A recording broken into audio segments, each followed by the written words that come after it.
Moving on to the next major player in the Civil War, you want to move your slide deck to this guy who doesn't look like much. He looks very elegant in his uniform. He looks kind of old. He looks a little chubby. That's because he is, but he is he's a big name. He's a big player leading up to the Civil War. Anyway, this guy's name is General Winfield Scott. And the thing about Scott is that he had been around for a while when the war broke out, and I'll describe what his past was and what he does at the beginning of the war. But his nickname was Old Fuss and Feathers because he was a little bit of a grumpy chicken and not very pleasant to a lot of people. And he was one of those generals that if you didn't do what he said, he'd get really, really upset at you. Okay, he is a West Point graduate.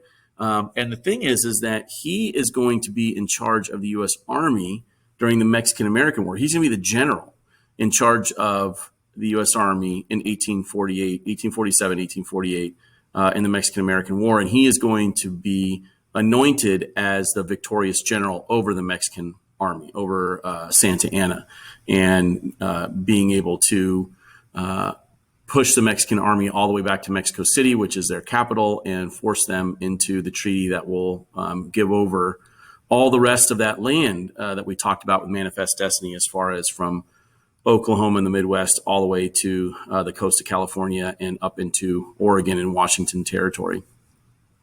So he looks old here because he is. By the time the war breaks out, he's old, but he was a young man at one point and was the head of an army and a victorious general, which is what you want to be when you're a general in history. But by 1860, he really is too old and too fat to do his job effectively. During peacetime in the 1850s, commanding the U.S. Army, the small U.S. Army after the Mexican-American War, is not a problem for him as an administrator. But he is, in fact, so large by 1860 that he can't even mount a horse. He has to have his orderlies help him onto his horse, and then once he's on the horse, he has to be strapped in. That's how old and fat he's gotten.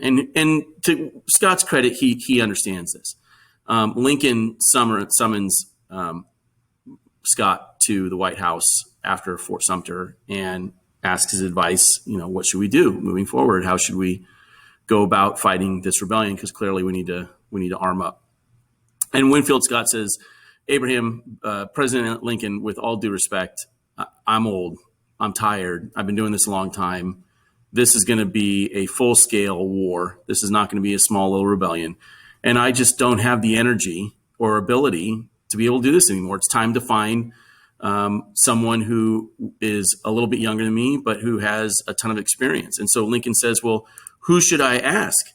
And Scott says, without hesitation, he goes, it's got to be Robert E. Lee. He's your number one soldier. He's the guy you got to get to put in front of this army, and he'll put the rebellion down. Well, unfortunately, that is also at the time, if you have not gotten to this QR code yet, if you haven't gotten to Lee's QR code yet, Virginia is going to secede from the Union after Fort Sumter, and Robert E. Lee is from Virginia. His home is in Virginia. In fact, his home is Arlington House in Arlington, Virginia, where the National Cemetery is.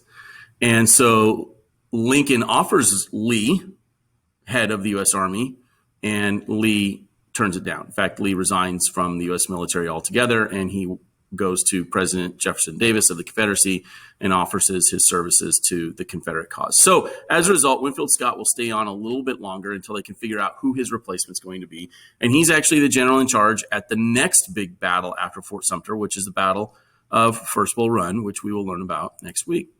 In the meantime, after the First Battle of Bull Run, things are such a disaster for the Union at that time that Lincoln has finally decided who Scott's replacement is going to be, and that is a guy named George McClellan.